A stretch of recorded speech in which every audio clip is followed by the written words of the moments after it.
बुलढाणा जिल्ह्यात प्रथम बुलढाणा येथे इज्तिमा या धार्मिक कार्यक्रमाचे आयोजन करण्यात आलेलं आहे। आपण इथे पाहू शकतो की या ठिकाणी या कार्यक्रमाचं आयोजन होणार आहे। जवळपास 100 एकर जागेवर या ठिकाणी तयारी सुरू करण्यात आली आहे।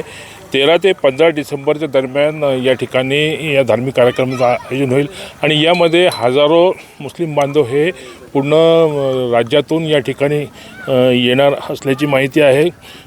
3 दिवस हा कार्यक्रम चालणार आहे आणि या कार्यक्रमासाठी फार मोठमोठे धार्मिक गुरु या ठिकाणी येतील आणि त्यांचे प्रवचन आणि व्याख्यानं या ठिकाणी होईल।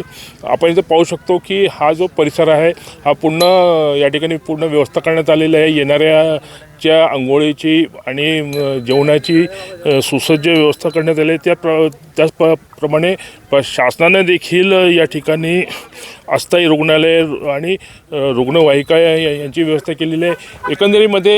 एकंदरीत बुलढाणा जिल्ह्यामध्ये हा जो मुस्लिम समाजाचा हा धार्मिक कार्यक्रम होत आहे हा फार मोठ्या प्रमाणावर येथे आयोजन होत आहे आणि जिल्ह्यामध्ये या ठिकाणी प्रथमच हे आयोजन करण्यात येत आहे। लोकशाही मराठीसाठी संदीप शुक्ला, बुलढाणा। लोकशाही मराठी ऐका, पहा, जागरूक रहा।